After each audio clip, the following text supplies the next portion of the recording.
You are listening to Packers Talk Radio Network. PackersTalk.com. Eddie Lacy, Mike Daniels, Gilbert Brown, Don Barclay, Micah Hyde, your Green Bay Packers, yesterday's legends and today's superstars. From corporate or nonprofit events to private parties, add some spice, hire a Packers player from Mayfield Sports Marketing. For details, just go to PackersTalk.com and click on Player Appearances. Are you looking for some signed Packer memorabilia? Look no further than Waukesha Sports Cards. If a Green Bay Packer can sign it, Waukesha Sports Cards has it. Check our website for upcoming Packer player and legend signings. Go to WaukeshaSportsCards.com. Rodgers will go conventional. He will do it himself. Touchdown, Packers. Aaron Rodgers into the end zone. You're listening to the best Packer radio show on the internet. Cheesehead Radio. Reach the audience. Guess who's back?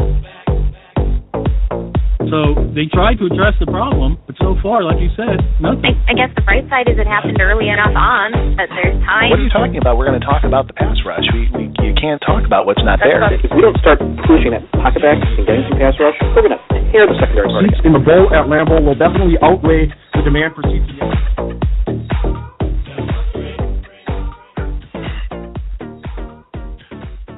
Well, I got to admit, I really enjoyed this year's theme music. I don't know about you. Welcome to Cheesehead Radio. My name is C.D. Angeli, and unfortunately, this is really kind of our last show of the 2015-2016 season. Reason being, the Green Bay Packers knocked out of the playoffs, not going to the Super Bowl, and we only have Larry Fitzgerald, who single-handedly pretty much destroyed the Packers' hopes and dreams after all of the dreams, especially early on in the season, we had about a Super Bowl being a sure thing.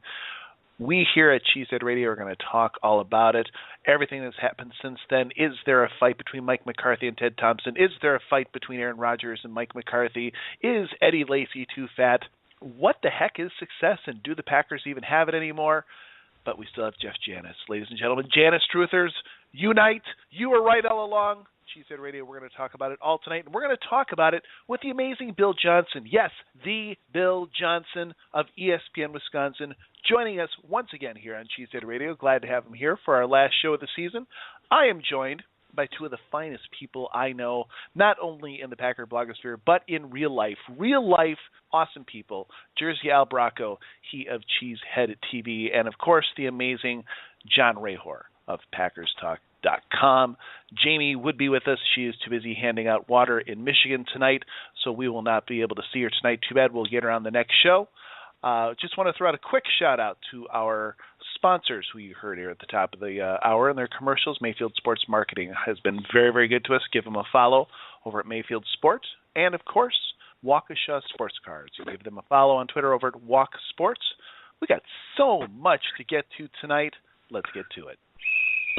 Jersey Al and Jamie bring you this week's Packer News.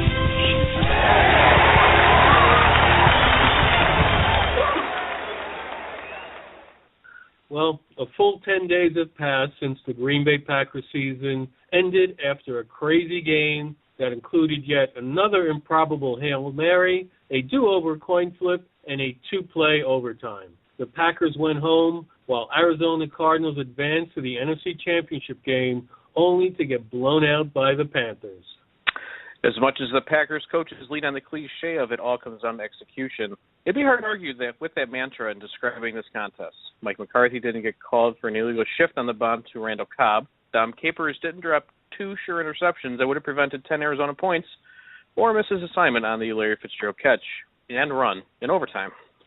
There seemed to be a litany of plays where the Packers just shot themselves in the foot, and at the same time, there were outright miracles. 4th and 20 on your own 3, and you complete a 61-yard pass to Jeff Janis. And then 2 plays later, yet another bomb to Janis for the Packers' second successful Hail Mary of the season. It's a movie script you would snicker at. I do that in Madden all the time. and then, unlike Madden, 2 plays later, it was over. The elation felt as the Packers tied the game in incredible fashion to force overtime came to a thundering halt. The suddenness was painful, like a roller coaster, rise plummeting down a steep incline and coming to a sudden stop. It left a sick feeling in the pit of your stomach. And evidently the Packers' Mike McCarthy felt the same way and perhaps still does. After being named as one of the head coaches in this Saturday's Pro Bowl in Hawaii, McCarthy had to decline the opportunity, leaving the job to Winston Moss. McCarthy has been told by his doctors he shouldn't fly because of a stomach ailment he's been suffering from. If it's what I think it is, that probably means none of us should be flying for a while either.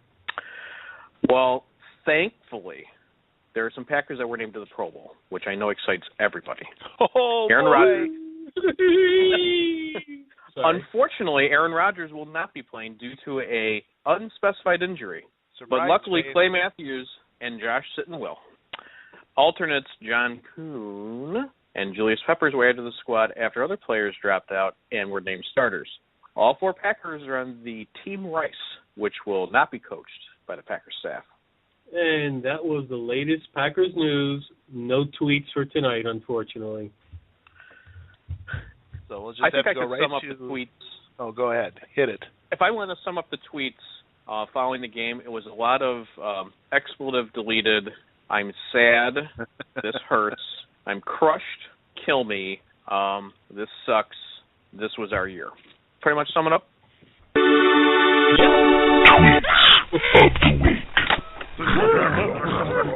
Yeah. That was about it. Yeah. Emily claimed all of them. Yeah, you just made CD so happy. He got to use the sting. To the week. All right, guys. Let's get into this. Come on. Green Bay Packers. Did they blow it? Did they deserve to win that game and blow it, or were they just beat by a team that completely folded the next week? Completely folded to Cam Newton. Packers could have folded like that. We could have gone there and got beat 187-2. What's going on? Yeah, that would have been great. We would have loved to have had the opportunity to see if we would have folded or not, and we should have had the opportunity. I think the Packers should have won that game against the Cardinals easily. They had every opportunity to. It never should have had to come down to miracle Hail Marys or anything like that. They just didn't make the plays, as coaches like to say. But you know, it was the story all season. They didn't make plays for basically 10 straight weeks when they went 4-6. You know, they were just a little bit too short. I mean, we had a little bit of optimism after we beat Washington in the wild card game, and well, okay. I mean, after a season of being down, a little bit of, peaking up was good to see. But did they have the chance to win? Yeah, but I mean, it just fit the mold of the season. I mean, it's just how it was all season long. Well, in a way, it didn't, because they weren't behind having to come back to win. They were actually leading the game, feeling good about themselves until they allowed Arizona to put points on the board that shouldn't have happened. And which is, forgetting the first time they played Arizona where they just didn't show up at all, this time around, I think they showed that they could actually be the better team than Arizona. I think they showed enough in that game to make me feel like they should have won that game. Not could have, should have won the game. When I got into a discussion on Twitter, I think it was this past Sunday, was whether or not if they had beaten Arizona, what would have happened against Carolina. I think they would have gotten destroyed. I really do. You just watch the way that Carolina came out and just decimated that team. I mean, as much as I love Green Bay, I don't see any way that they could have beaten Carolina, not with the way that they're playing. The important thing is to peak at the right time going into the playoffs. I think Carolina has done that. Carolina's done a good job. I mean, I don't know. I certainly watched him play, and I don't know if the Patriots or the Broncos really have a chance against them. They're just a team that's really come together and pulled it all together at the same time. And the way the Packers have played, I have to agree with you, John. Maybe they could have pulled that game out. I don't think they would have had a chance against Carolina. I think they would have been decimated. Absolutely. But keep in mind, Carolina almost wasn't there. I mean, they came very close to blowing a huge lead against Seattle and not advancing. You know, I mean, everything went their way that first half against Seattle, and then suddenly it's like they stopped playing, and they almost blew that, what would seem like an insurmountable lead. Had they showed up from the beginning, I think they probably would have beaten Carolina. But they didn't, so it's, you know, it's moot. Okay, quiz question, just tell me the truth. What's harder, going out the way the Packers did, which, by the way, was an incredible roller coaster of emotion.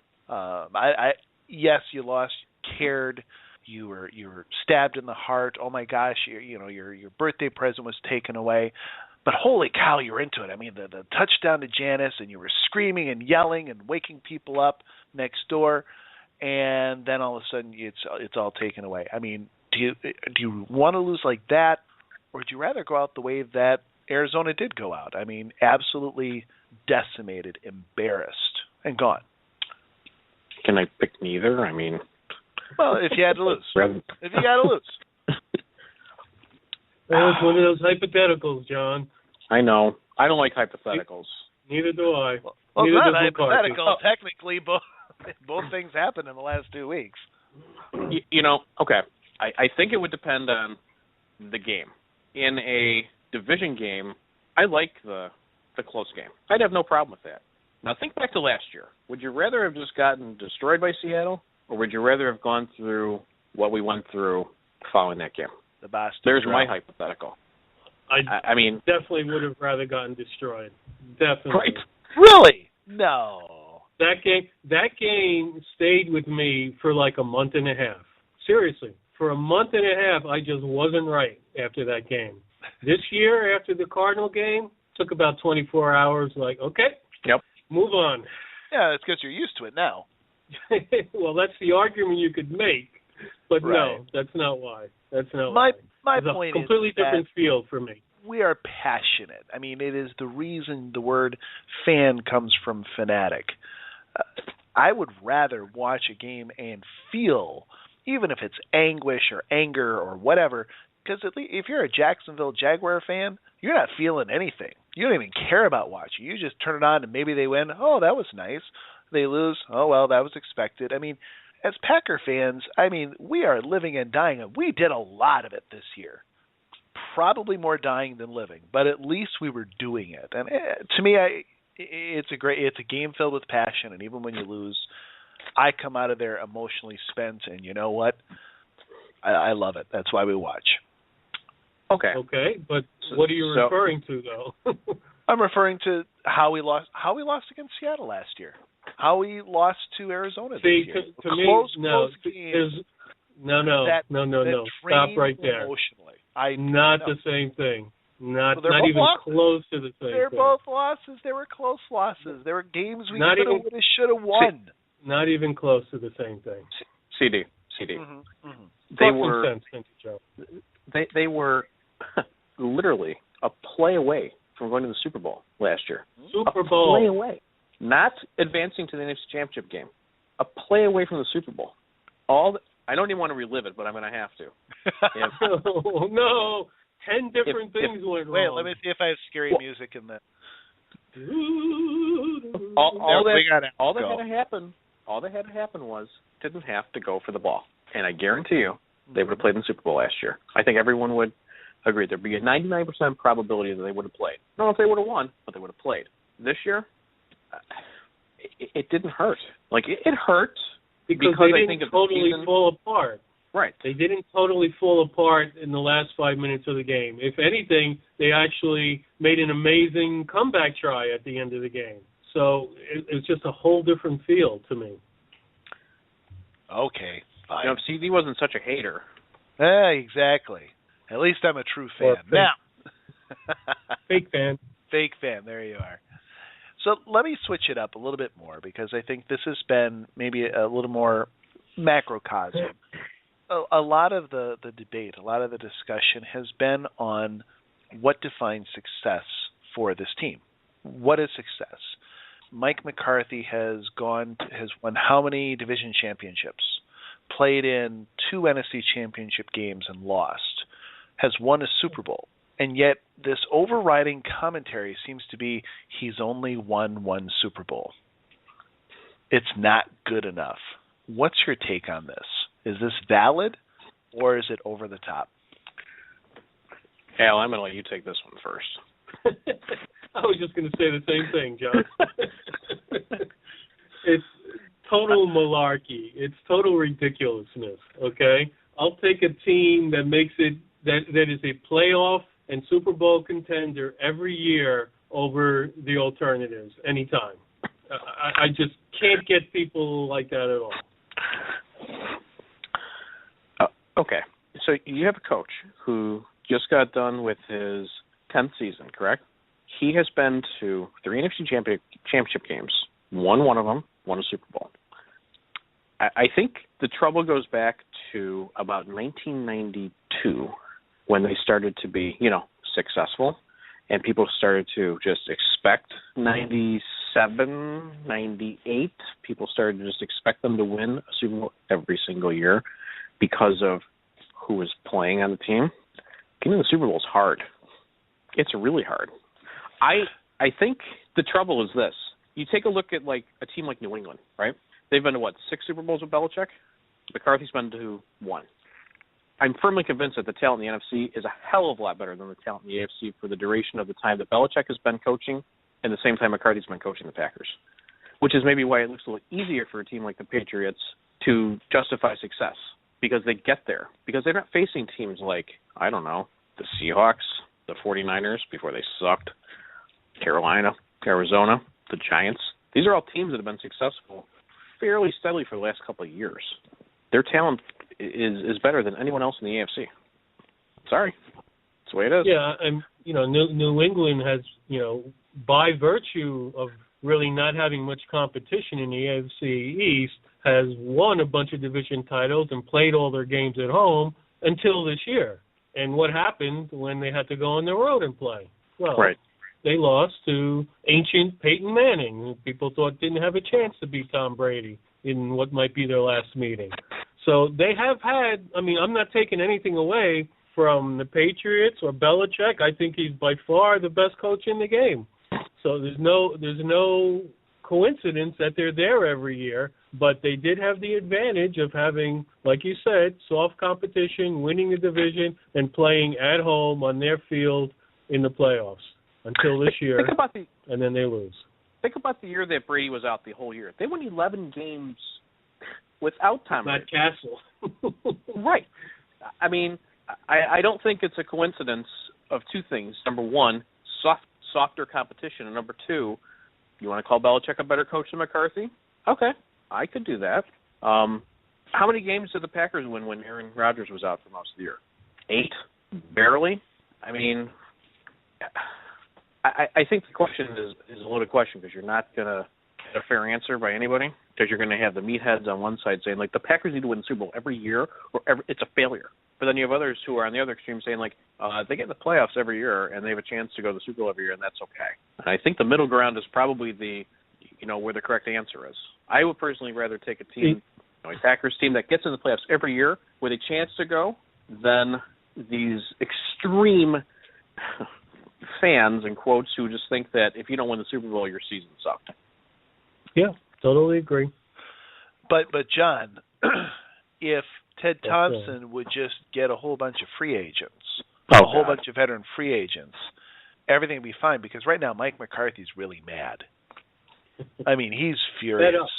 Fed up. We've got to bring in Ari Fleischer, honestly. There's going to have to be a huge intervention right here because Ted Thompson suddenly isn't supposed to do what Ted Thompson does. So what do you think? Put together a team every year that can get into the playoffs and have a chance. No. If we get veteran free agents and pay for them, we'll go to the Super Bowl. And I think that's just like to the me. Eagles did? Yeah, exactly. That's the ridiculousness of it, and it's really kind of funny because it was my complaint back in probably 2005, 2006 when I looked at Ted Thompson's strategy and I said, if we do that, we don't sign any free agents and we're just going to, trade up, trade down, get all these draft choices. We're always going to have a good team, but it won't be enough to get to the Super Bowl. I remember saying this back in 2005, 2006 as a criticism But I think what you said, John, is actually very, very legitimate. That's the way it is for any NFL team. Any NFL team has a chance to win the Super Bowl if you can just get in the playoffs. I mean, how many, fifth and sixth seeds? Weren't they all playing the second week? Absolutely. They shouldn't have been. That's not the way it's supposed to work. But that's what makes Thompson and his strategy what's being copied by most of the other teams in the NFL. You're seeing the dumb teams still, Washington still bidding on the free agents and the Eagles and suffering for it, and people are finally saying, hey, that's not a great idea. But I think you see when Ted Thompson does what he has been doing, and yes, we can quibble. He didn't pick any good first rounders for a few years, and he missed on this and whatever. I mean, had he not done that, the Packers would have won. Whatever. He's done a good job, and he puts us in a position to win year in and year out, and that reflects directly on Mike McCarthy's record, which is not too shabby when you compare it against Lombardi and Lambeau and Holmgren. It looks pretty darn good. Okay, so let's take the McGinn article and let's discuss it a little bit. So I have great respect for Bob McGinn. I think he is one of, if not the best writer that there is on the Packers beat. Okay, and I think that a lot of what he writes, there's a lot of truth to it, and I think what pisses people off when they read it is Bob isn't afraid to say what needs to be said. He doesn't sugarcoat a whole lot. So his title was basically Thompson and McCarthy take the blame for the season, basically is how it sums up, right? He gave McCarthy, I think, like a D- for a grade, which I thought was, like, unbelievable. But, the thing that stood out was that one little paragraph of how, McCarthy is upset about his boss's unwillingness to go out and add to the roster. That was the headline that jumped out at everybody. This was the second time that it was mentioned in the last couple of weeks. Okay. So what do you do? Does he go to Ted and say, hey, Ted, I know we've got a good thing going on here, but I need a little bit of help. I need this and this and this from free agency. Here are the players I'd like to have signed. Thanks, hook it up. And what is Ted probably going to say? That ain't happening. Or you're going to get the team I give you. Or something along those lines, right? Regardless of what Ted decides to do, I can pretty much guarantee that next season, regardless of the team that he assembles, Packers are going to win somewhere between 10 and 13 games. They're going to go to the playoffs unless Aaron Rodgers breaks his arm, breaks a leg, and they'll have a chance to go to the Super Bowl again. So really, what good does it do to put things like that out there? That's the thing I just don't understand. You already know what you're going to get with this team. You're in and you're out. The only wild card is if Rodgers gets hurt. If Rodgers gets hurt, they're screwed, and there's no doubting it. Beyond that, they're going to be competitive every single year. Gents? I can't disagree at all. I guess maybe one of the things that bothers me in this whole shebang is, and maybe I'm shifting the topic just a touch, was some of the finger pointing and just the need that, I don't know if we as Packer fans, maybe some people in the Packer media, have to create that scapegoat. So we can the tight end coach and we can the running back coach because Eddie Lacy is fat and because we only have one tight end worth playing who actually plays with more heart than most of the rest of the offense. Why in God's name did Alex Van Pelt keep his job? Why in God's name did the two most underachieving positional groups that he coaches both of, why is he still employed? That's the first problem. Right. Yes, but then regardless, he should have been relieved of one of the duties. Maybe it'll still happen, but you're going to fire the tight end coach and you're going to fire? It's crazy. Well, I mean, the running back coach really wasn't much of a surprise, right? I mean, he was only there a couple of years. We all know the Eddie Lacy story this year, and obviously somebody wasn't getting through to him. I don't know if that was the running backs coach or job or not, but so that one doesn't shock me. I guess Fontenot does because he's been there from the beginning with Mike McCarthy. And is it just the fact that that Rodgers didn't develop as much as they thought he would, that the young guy, Kennard Backman, never really got off the ground and really hasn't shown anything? Do they feel they need somebody that's more of a developer of young talent rather than a coach? Maybe that's the reason. We'll see with this new guy.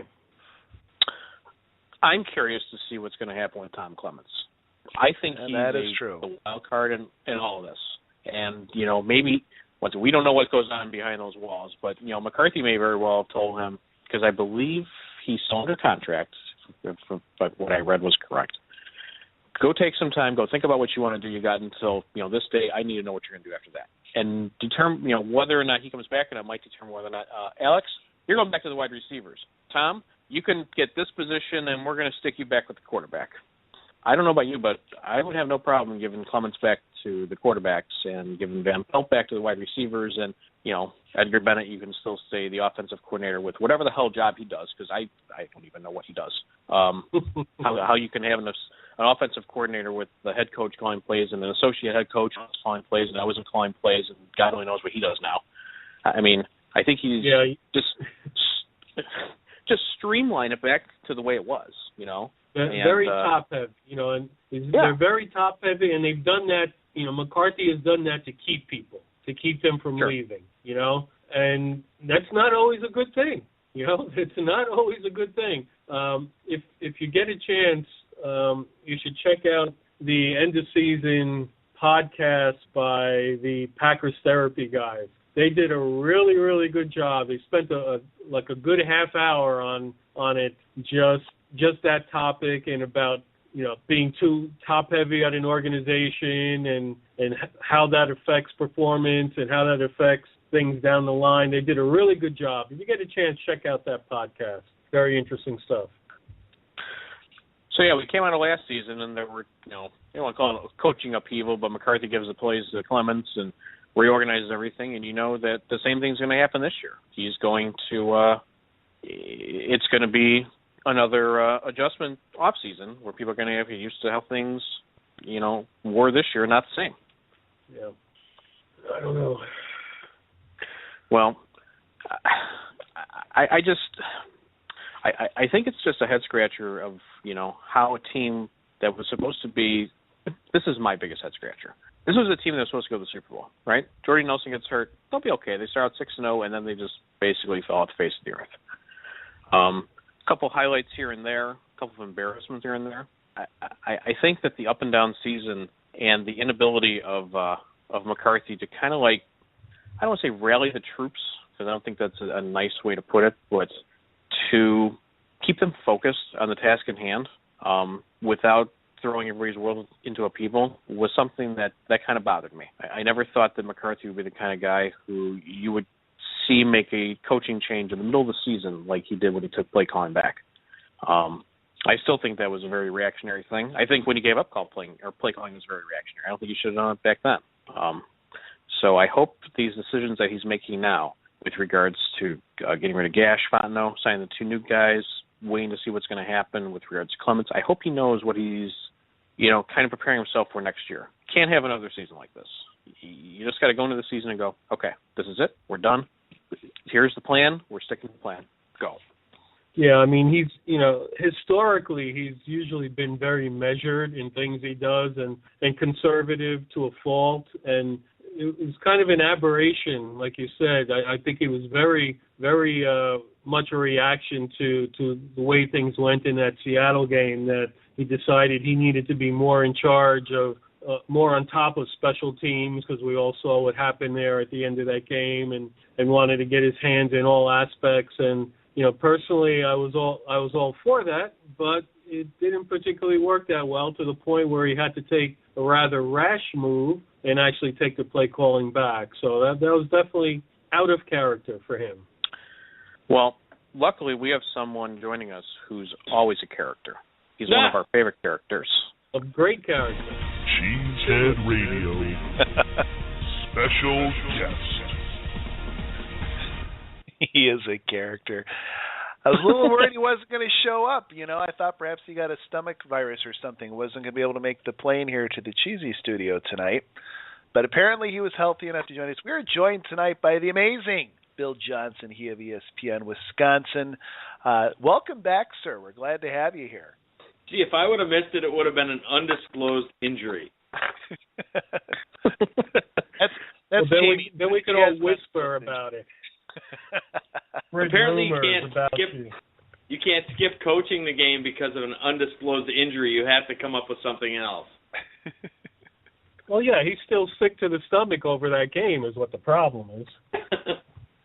Well, I mean, see, he and I are both of the same body structure, so I can understand where he would have, a stomach issue, and I guess the rest of America can understand that too. But with 12, it has to be an undisclosed injury. He's very mysterious. He loves to be mysterious and keep people guessing. Well, I mean, but if you lived in San Diego, I mean, I live in Wisconsin. You guys live all over the country. We'd love to go to Hawaii, but if you lived in San Diego, why would you want to go to Hawaii? I never thought of that. That's a good point. Not that much different. No, it's just a 5-hour flight, and the climate's exactly the same. And they have an NFL team, at least for now. So, yeah, for a couple minutes, sure. Exactly. All right, Bill, let's get down to brass tacks. I don't know if you noticed, but the Packers are out of the playoffs. First of all, I want you to settle a little argument. Set a little argument for me. Pretend the Packers had a great pass to Jeff Janis, maybe a third, big one. They win the game. Yeah. How would the Packers have fared against Cam Newton and the Panthers? I think they would have done better than the Cardinals did. I don't know if they would have won. I mean, I think people have been underrating the Panthers the whole season, but I think the Packers would have done better than Arizona did. All right. So you think they would have won? No. Okay. They could have. I'll put it this way. They could have. You know what would have happened, though, in a Mike McCarthy kind of way? They would have lost on the last play of the game. And that would have been exciting and passionate for Packer fans. Thank you. And we'd all be talking about firing a winning football coach even more. Because it makes total sense. Total sense. Yeah. Oh, Jersey, I'll let you go to your first question. Okay, all right. Well, as soon as the Arizona game happened, naturally the finger pointers start their annual assault on Ted Thompson and his reluctance to spend money on free agents. I know you don't subscribe to that theory, and neither do we here, but is there anything that you want to say you would be critical of Thompson for? He tends to have a little too much faith sometimes in his draft and develop system, and a couple years ago it was in safety. This last year it was in inside linebacker, and I'm not, I think they did okay in the draft with inside linebacker. I think Mike McCarthy saying that he wants Clay Matthews to go back to the outside, that's a direct criticism of Ted Thompson not going out and doing better at the inside linebacker spot. But, I mean, we all have our failings at our jobs, and, we all have that one thing that we don't do all that well. But, I mean, all in all, I think Ted Thompson does a really good job. Totally. Nice. I think he does a good job, too, but still, I mean, you got to love the haters. You really, I mean, honestly, when you get those calls on your show and they just start tearing into like, fire Ted and fire Mike, I mean, do you just sit back and you're like, Jesus Christ? I mean, another one? Are you again? It's got to be tiring. It's not so much the callers, it's the people on Twitter. I mean, I think that's where people are really emboldened is when they're on social media. And we talked about that today on the show, actually, where people will say stuff on social media that they would never say to somebody in person. And somebody on the show actually challenged me. They said, "Well, you'd never say that stuff you said about Adrian Peterson to his face."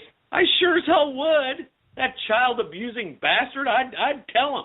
I'd tell that son of a bitch. How the hell do you beat the shit out of a 4-year-old kid? You don't do that. So you bring Adrian Peterson in front of me? Yeah, I'll tell him that.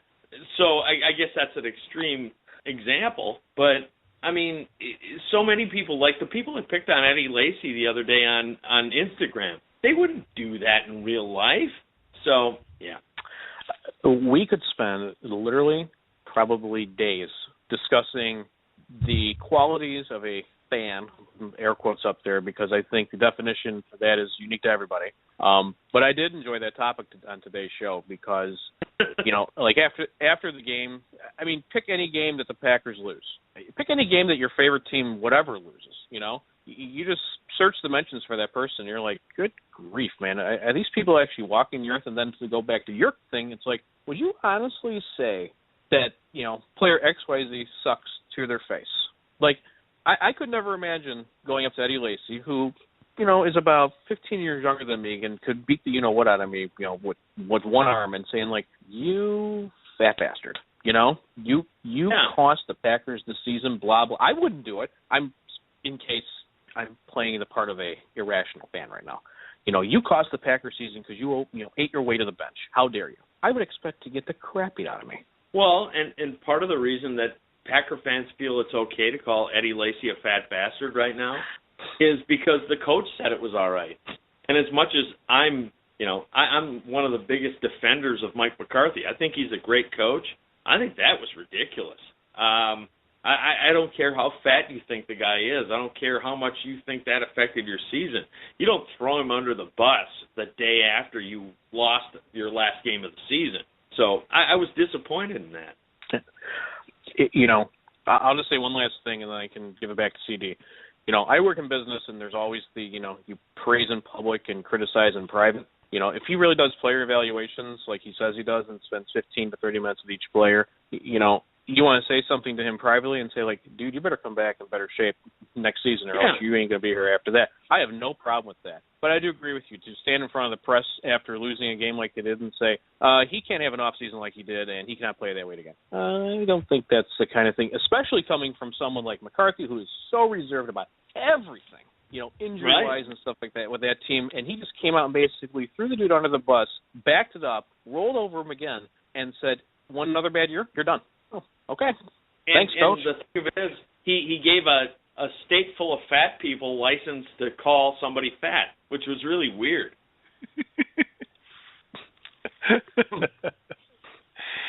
Oh, well, on that note. And I'm Bill, fat, too. So, well, I mean, you know, what?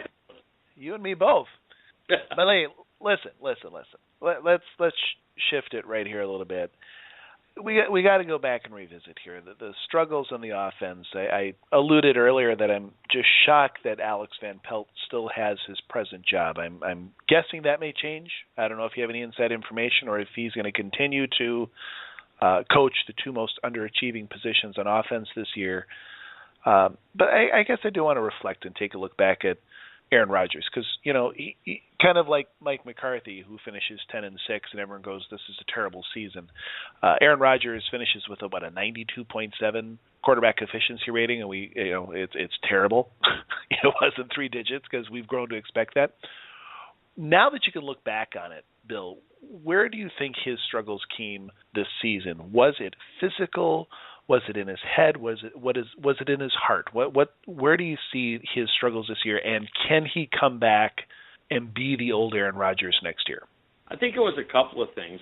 I think he got hurt versus the Chargers, and if you guys look back at that game, he got sacked inside the Packers' 10-yard line, where he maybe he didn't get sacked, but he got hit, landed on kind of like the Shea McClellan hit that put him out in 2013.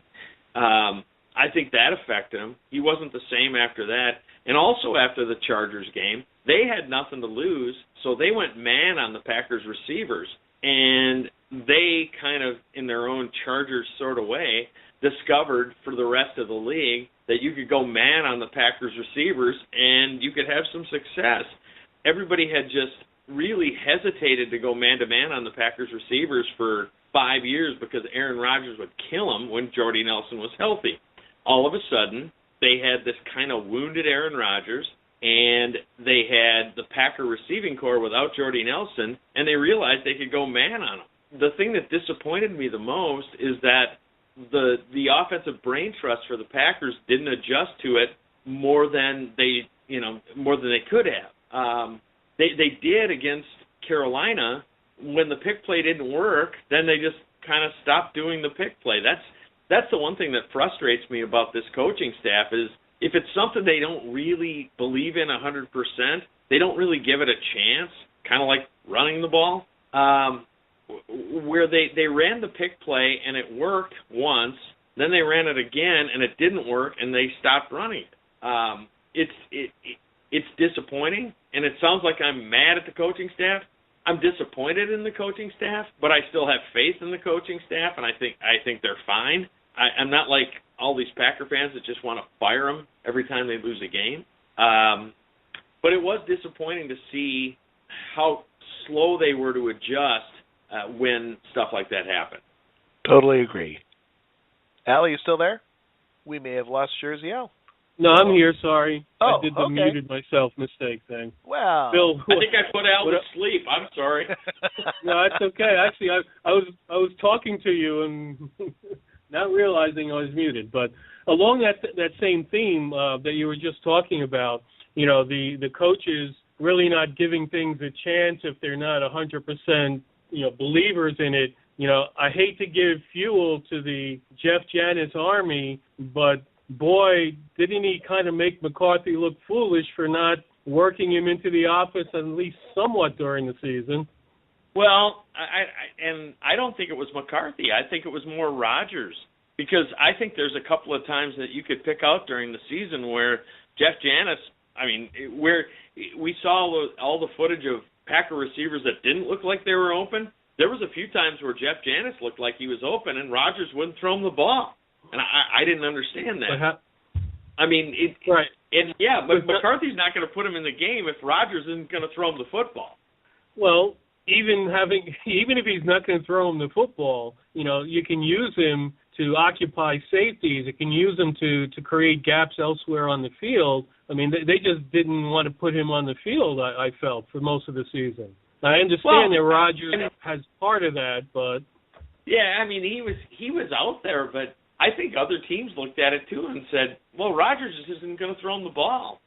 So I think it comes down to both of them. Maybe that's fair. McCarthy didn't recognize what he had, but also Rodgers has just gotten so hung up on this whole trust thing that he just won't throw him the ball. And I can think of a couple of different times where Janis, and actually the play where he got hurt against San Diego, Jeff Janis was wide open on that play, and he took a sack and actually got hurt. And in my opinion, the play that really hurt him for the rest of the season, he chose to get sacked rather than to throw the ball Jeff Janis's way. And it was all because he didn't think Jeff Janis had studied to his level, and he's got to get over that. Okay. But we're going to keep passing to Davante Adams, who played the entire season like he had T-Rex arms. Picture that for a second. Well, but Davante Adams, right before he got hurt, too, was playing well again, too. They call it a sophomore slump for a reason. I understand. Davante Adams did not play as well in his second year as he did in his first year. There's a lot of Packer fans that are talking about Davante Adams as a bust and like he's done. I don't believe that for a second. I think Davante Adams is fine. I don't think, and as a matter of fact, I think the Packer receiving corps is fine. I think for one of the first years in a long time, they could go through the whole NFL draft without taking a receiver. I think with Jordy Nelson coming back healthy, I think they might be completely happy with the receiving corps that they have, and that might drive Packer fans crazy, but I think that might be the way it goes. I happen to agree with you on that. All right, Bill. So I'm going to take you back in time to, it was either late August or early September, and one of your favorite tweeters tweeted something out. I'm going to paraphrase. It says, "Let's see how good Aaron is now." Yeah. I'm talking about your boy, Michael Finley. The world's biggest 7-year-old. Yeah. Now, I know you talked about a little bit about him today because he was on with Homer and Gabe yesterday. So, do you think there's any credence in anyone who doesn't follow Michael? And you know what? Needs to go ahead. He was absolutely right. He was right, and I was surprised by it, but I think that what Jermichael Finley pointed out is that Aaron Rodgers isn't as mentally strong as I thought he was, or as I think a lot of people that follow the team thought he was. We all kind of thought that he was this ninja that just had this, singular mindset, and I don't think he does. I think he was frazzled by the fact that Jordy Nelson wasn't there anymore. I think the injury versus San Diego really affected things, whether they came out and said it or not. But as much as, you listen to Jermichael Finley, and it is really like listening to a group of kindergartners talk, sometimes those kindergartners are right, and he hit it. You know, for those who don't follow Jermichael Finley on Twitter, a lot of what he says is it can be taken many different ways. He's very vague in his finger pointing, if you want to call it. A lot of people didn't really know when he said this back in September or August, whenever it was, what exactly did it mean. Like you just said, I think we know at the end of the season now exactly what he meant, and I agree with you. You know, for as much crap as he likes to, spew about, his playing career and his former quarterback and things like that, I think he was 100% correct. I think that there was an illusion that Rodgers could do no wrong, and I think that this season proved he can. He can do a lot of wrong, actually. Yeah, I think Jermichael, again, in his own kind of grade school sort of way, he hit on it because he was in the room, he was in the building, he understood what the vibe was. I'm not going to give him that much credit though, because for everything that Jermichael says right, he says about 19 things that are just insane. So again, he's kind of like a kindergartner, but he nailed this one. All right. Hey, let's talk a little bit about the off season here, and we've got a couple players that obviously the Packers are not going to keep. There's just probably not going to be enough salary cap room. We still need to sign Calvin Johnson somehow, so we've got to figure out how that's going to work. It's got to figure out how that's going to work, and it's going to happen. It's going to happen. You heard it here. Why in the world would you want Calvin Johnson? I didn't say I wanted him. I just said it's going to happen. Yeah. But anyway, we know possibility. Tell me how many winning plays has Calvin Johnson made in his career? And you're not kidding. But there's a lot of. That's true. How many winning plays? I mean, because he's big, he's fast, but you look at Calvin Johnson. What are the most famous plays of his career? They're losing plays. Mm-hmm. I mean, he can be as big and fast as he wants to be. If all he does is make losing plays, I don't want the guy. All right, I'll agree with you. You would make a poor, demented Packer fan then, Bill. That's all I can say. What's that? You would make a very poor, demented, crazy Yahoo Packer fan. Well, I do what I can. All right. Anyway, back to my original point. We just don't have enough spots, most likely for everyone that we'd like to sign. Of our unrestricted free agent list, is there anyone you look at as being maybe the most surprising cut that you see coming up? John Kuhn obviously probably is going to be a name that comes to mind. Of course, we've been predicting him to be cut for, the last 7 years? Since he was a rookie, we're always going to cut him. Now we got that UConn Jack guy, so it's possible maybe there's a better chance he's going to go this year. But who do you see going this year that just isn't going to be able to make the cut? I don't know that they're going to cut anybody necessarily. I should say cut. I'm sorry, not re-signed among their free agents. Well, I think somebody may give Casey Hayward a better offer, kind of in a Devon House sort of way. And I don't think they'll necessarily jump up to re-sign him, which might not be, I think Casey Hayward was the guy that did well against the tight end for the Redskins. They may have finally figured something out there. It's the beauty of being a Packer fan. You never have to really worry about who they have to cut because of the salary cap, because they're never even close to the salary cap. It's all a matter of who they're going to try to extend and who they're going to not try to extend. I wonder, obviously we all wonder about Lacy now. I wondered about Lacy before the whole weight thing just because I don't think the Packers value running back all that much. I wonder about Bakhtiari just because of his injuries. I think about following next season with Bakhtiari and Lang and Sitton all free agents if they're necessarily don't walk in lockstep and re-sign all those guys too.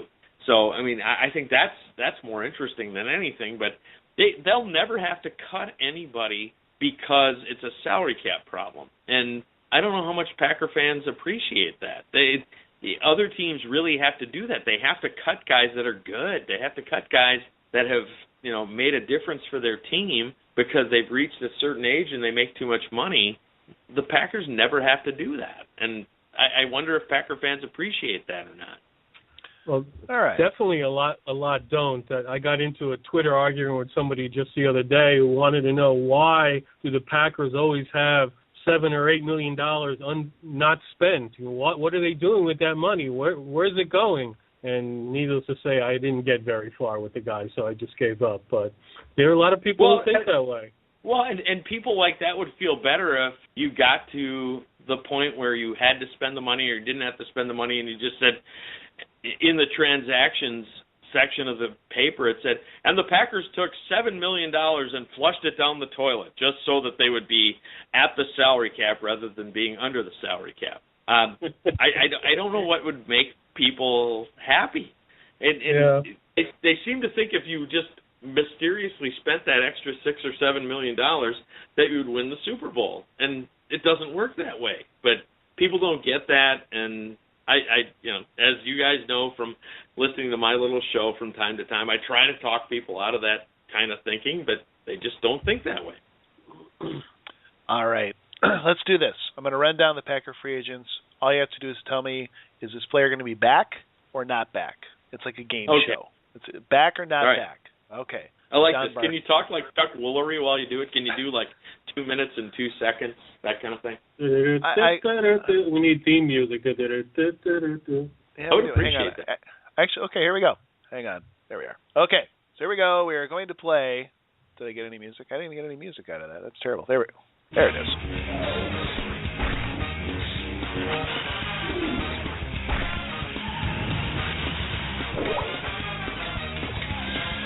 So here we go. All right. Cut the music.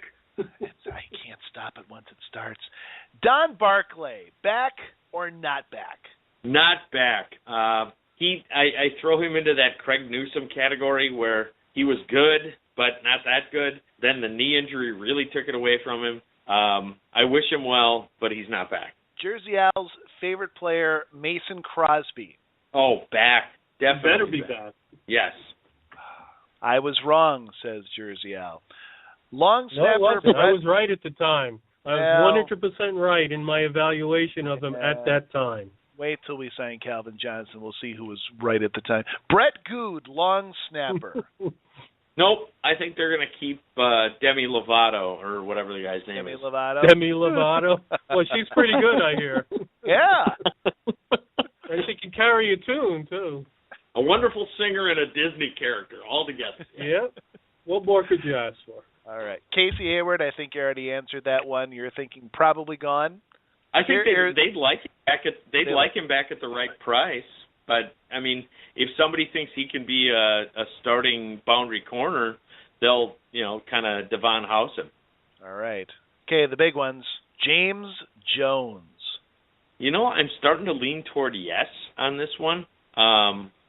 I just think this might be a concession to Aaron Rodgers as far as somebody that he likes. Whose spot does he take?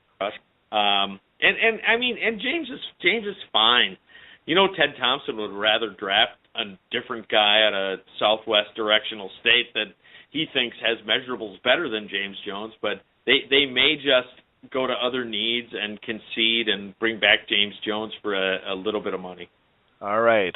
Also, maybe not a little bit of money, B.J. Raji. I think they'll bring him back. And I think, too, part of the reason is I don't think there's enough teams that play the 3-4. I don't think that his value around the league is nearly as much as it would be for the Packers. I think even if the Packers don't pay him that much money, I think he can make more money here than he can make anywhere else. All right. Speaking of having the ability to make some more money somewhere else, Leroy Guion. No, he's gone. I think he, between the injuries and I thought he got Barney Fifed down in Stark County, Florida, but I think they've probably seen enough of his act. He seemed to be coming on. It's kind of like a lot of guys. I noticed that in the postseason. A lot of guys on this list just seem to make one really good play. They may have disappeared for the rest of the game, but they all had one really good play that made you go, "Oh, we got to get." And Guion is just one of those guys who just made a couple of really good plays and then kind of disappeared when it counted too. You can only have so many John Kuhns on your team. Exactly. Yeah. All right, we got 2 outside linebackers, Mike Neal, Nick Perry. Boy, it's an interesting question. I honestly think with the way that Perry played, I think that they'll bring him back. And I don't know about Neal. Neal's still enough of a tweener. I don't think they can possibly bring both of them back. I think they might choose to bring Perry back. I don't know why I think that either, but he played so well down the stretch, and both of those guys really did play well in the playoffs. Did you know that those guys combined for 6 sacks in the 2 postseason games? I mean, that's amazing. I think that they finally saw out of Nick Perry what they thought they were going to get when they drafted him. I think if it's reasonable, they might bring him back. All right. I know Neal makes more money. I think Neal makes like $4 million a year, and Perry in the mid-2s or something like that. So you get more value, I guess, out of Perry. They'd have to completely. They turned down the option on Nick Perry, so I mean they'd have to completely negotiate something different. But yeah, I think let me say this: I think one or the other will be back. Just don't know which one, but probably Perry. I think that'd be my choice too. Will we be losing John Kuhn to Yukon Cornelius? Well, Yukon Cornelius got rid of his beard like immediately after the game. Apparently, Oh no! Wildy went into the locker room, and this guy came up and started talking to him, and he had no idea who it was, and it was Aaron Ripkowski because he had shaved off his Yukon Cornelius beard. So, I like you guys. I've been shoveling dirt on Kuhn for a long time, and I think I figured it out. A big reason why they keep $9 million under the salary cap is so that it's not a big deal that they keep John Kuhn, and they love him in the locker room, and he makes. I mentioned Calvin Johnson making losing plays. This infinitely talented guy that whenever the pressure's on just makes these losing plays. John Kuhn is the exact opposite. He's a guy that doesn't have that much talent, but when the pressure's on, he makes winning plays. And I would not be, it's weird to say, but I wouldn't be that shocked if he was back next year. Andrew Corliss. Go on. Just not very good. I really think that this is the area where they may finally go to free agency in one way or the other. One option would be to go Colby Fleener, who they would have to pay a lot of money to wedge out of Indianapolis. But the other guy, in kind of a Julius Peppers sort of way, how do you guys feel about Antonio Gates? I mean, I think that especially because he did steroids. So that to me that means he's still trying, he still cares. I think that if you give a 1-year deal to Antonio Gates and you give him to Aaron Rodgers, I think that'd be pretty cool. That'd be very like Keith Jackson-esque when they signed him back in the 90s.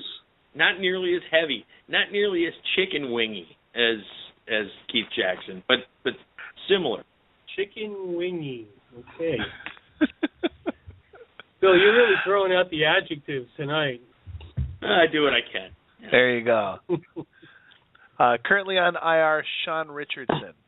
Yeah, I think he's done. It's unfortunate because he really does kind of look like the way that Arizona goes with Dan Buchanan, that kind of hybrid safety linebacker. That's why they hung on to him as long as they did. But 2 neck injuries, dude, you got to find something else to do.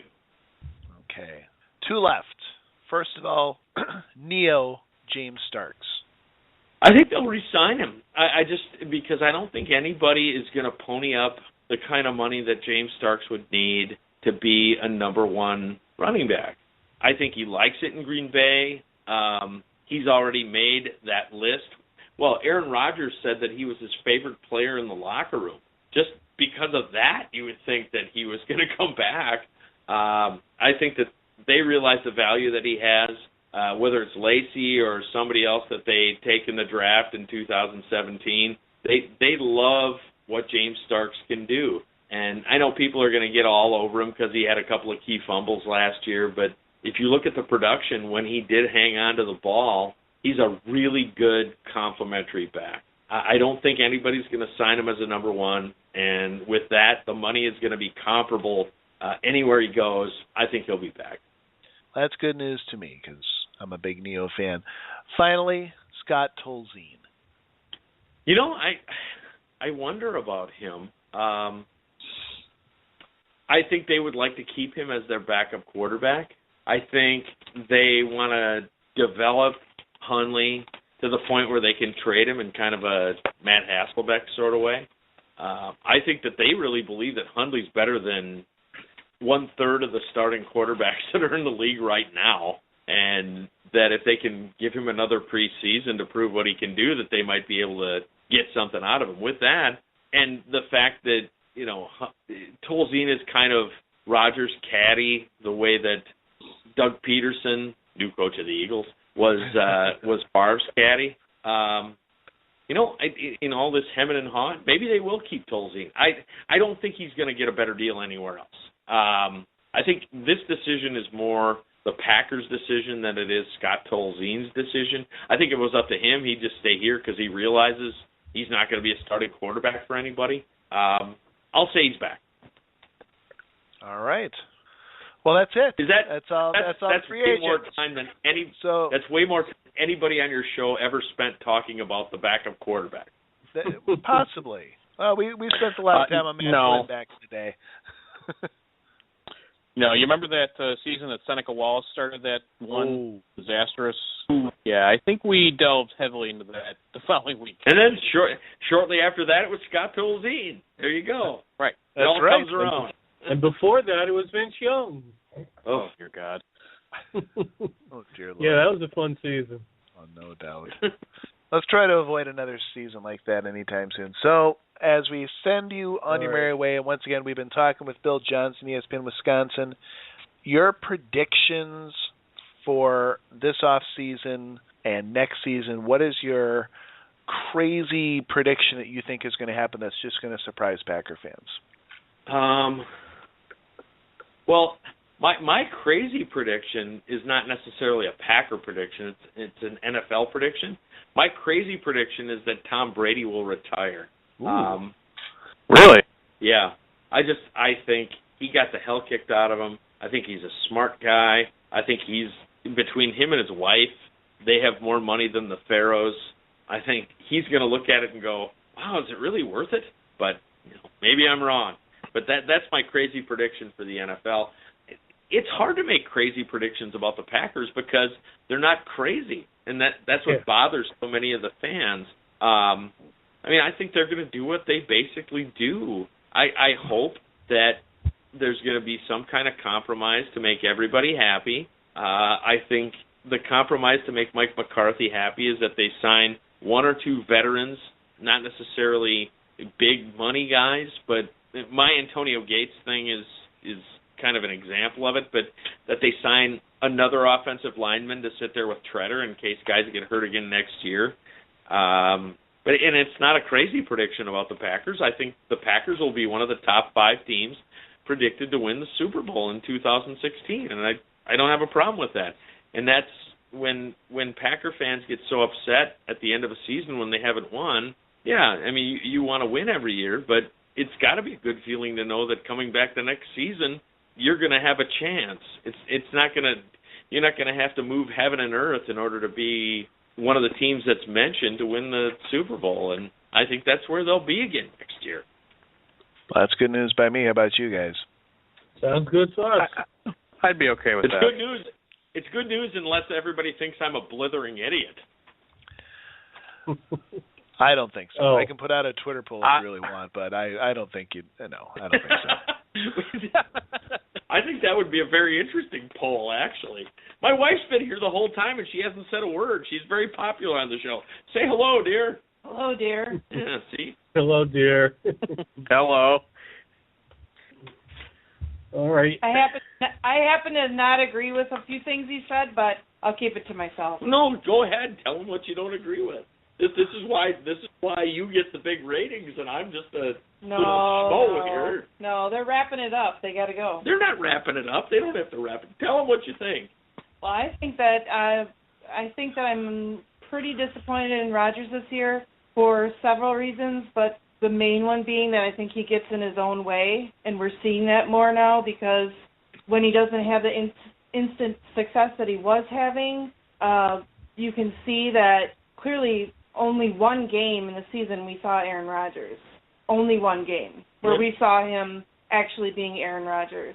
So for me, I think it's more a mental thing with Rodgers that we're seeing more of than physical. And yes, the physical played a part, but this is one of the things we disagree about. So you know what he needs to do? He needs to get on the Bob Newhart couch with Jason Wilde once a week. He missed out on that whole thing every Tuesday. If he is Mr. Carlin and he hops back on the couch with Jason Wilde, everything will be fine next year. Do you think that is a connection? And, you know, I'm very superstitious, so I actually agree with you. Totally. Sure. Absolutely. Well, that's what we need to get going through the Packer Nation. Through all the crazy stuff that they believe. They have to believe wholeheartedly that the reason why the Packers weren't as good this year is because he didn't do Tuesdays with Wilde. I would buy into it. I really would. And what a year it would have been to have Aaron Rodgers being asked uncomfortable questions on a Tuesday. What a year it would have been. What ratings you would have gotten. It would have been awesome. Would have been fantastic. At one point, Wilde would have been told, you are only going to talk to Aaron about going for where he picks up the beef with, you know, going out to the butcher shop or whatever. That's all you can talk about this week. That's it. Nothing else. Everything just going to the butcher shop and Maplewood Meats. That was it. This was the year we needed answers. You know, this was the year of any years that we needed that show. Well, maybe next year. Hopefully he's a superstitious man and he returns to his ways. See, I don't have the ear of the quarterback. Now, Wilde, on the other hand, has the ear of the quarterback. I don't have the ear of the quarterback. Well, I'm very happy that we have the ear of Bill Johnson tonight here on Cheesehead Radio. And, of course, special thank you out to Michelle also. Thank you for joining us tonight, too. Bill, thank you for doing, I believe what Wilde said was all 16 weeks of the show with us this year. Really appreciate having you on. All right, fellas. Take care. All right. We appreciate call anytime. Try the veal. Thank you. It's been fun. Take care, Thanks Bill. a lot. Good night. Thank you, Bill. All right. All righty. Well, what do you think? This is it. Play the sad music. Oh, I don't have. Oh, do I have sad music? I might. I was surprised I actually had the game show music. This is the capper on the 2015 NFL season on our show. Put it to bed, definitely. It's in bed. That it is.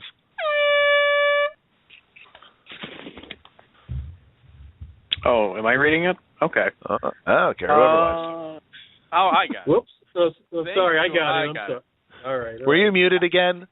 No, I didn't know my name was put next to it in the script. Nobody told me. Go ahead. Thank you all so much for joining us tonight on Cheesehead Radio.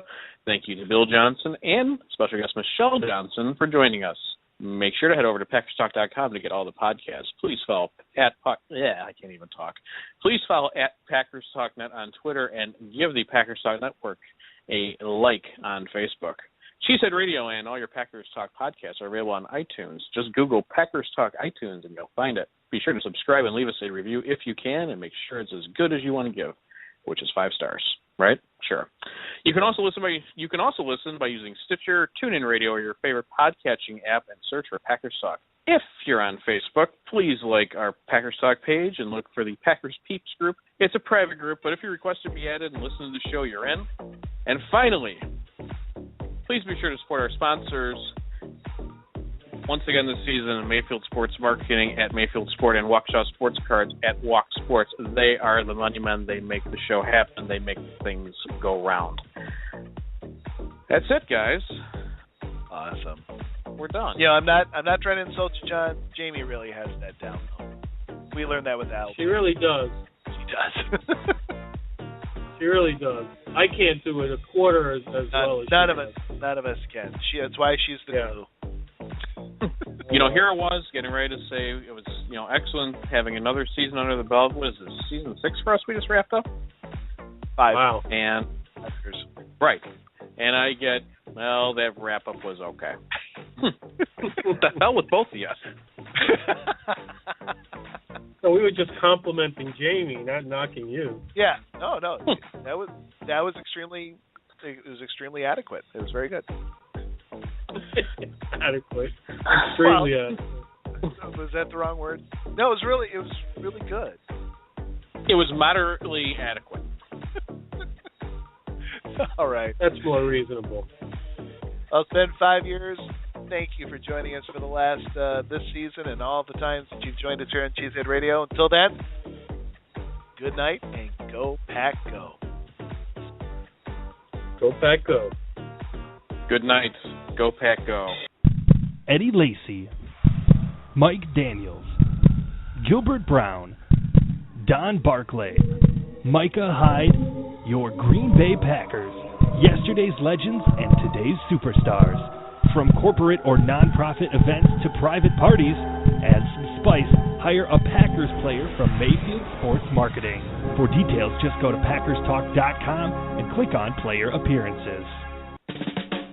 Are you looking for some signed Packer memorabilia? Look no further than Waukesha Sports Card. If the Green Bay Packer can sign it, Waukesha Sports Cards has it. Check our website for upcoming Packer player and legend signings. Go to Waukesha